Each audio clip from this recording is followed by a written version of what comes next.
Hello everybody, I'm your host Lucy Yapper. I'm here to talk to you today about Xdefiant, one of the new games that came out in the last week. Go over some of the factions, the guns, some of the tips and tricks in your settings. So first thing we're going to start out with, go into your settings here, go into your game you play in UI. Field of view usually starts at 100. I like to bump it up. It gives you kind of that bird's eye view. Another one is the ADS sensitivity transition. I like to have that instant. Auto sprint, I had to turn that on, so it's more of a attack sprint, so it's an instant sprint. I love the game so far, minus the unranked. It doesn't have the skill-based matchmaking. They're supposed to be bringing something out for ranked here soon, and I really hope they do, because I think that'll make ranked a lot better. Another thing I want to talk about is your sprint, jump, and then you aim, and it's way faster than just normal aiming down sight speed.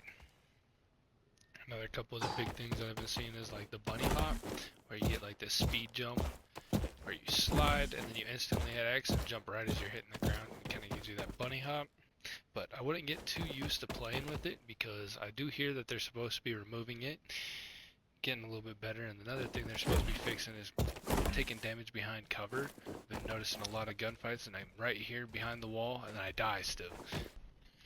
And then going on to loadouts, we are going to talk about MP7 and the Vector first. They do about the exact same amount of damage, 23 from up close, a 10 from afar. I do think the MP7 is a little better on the recoil than the Vector, but the Vector does spit them bullets out really, really fast. Then we'll talk about the AK here.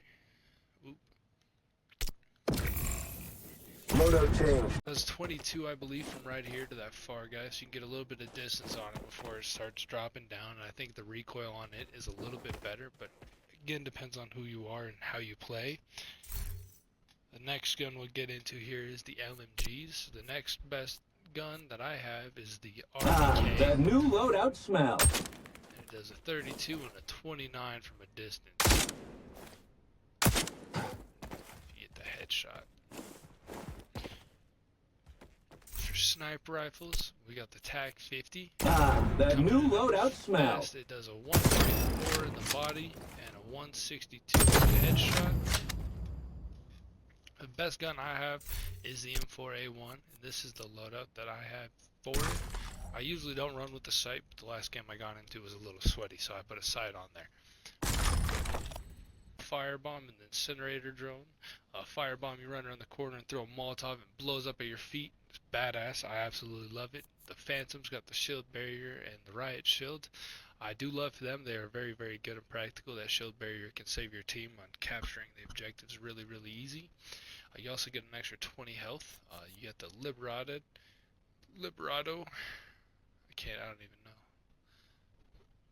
But they got the BioVita boost, which gives your whole team like a little bit of a booster for health, and then you got the El Remedio, which is way better in my opinion. You throw it down on the ground, gives your team about double the health that they usually have, and you can sit on that point behind that shield and it goes crazy. Next is the Echelon, which has got the Ghost Ghillie suit and then the Intel suit that kind of like scans and gives you outlines through walls of the enemies.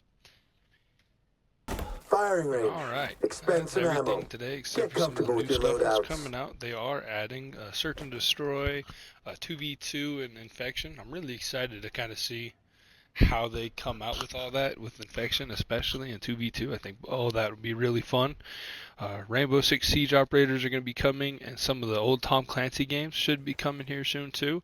I'm pretty excited to see what they can do with the game, especially with the ranked skill-based matchmaking. That should make it a lot more fun in my opinion. It goes as fast as one person. If you get 2 people in there, it doubles the time. If you get 3 people in there, it triples the time, so on and so forth.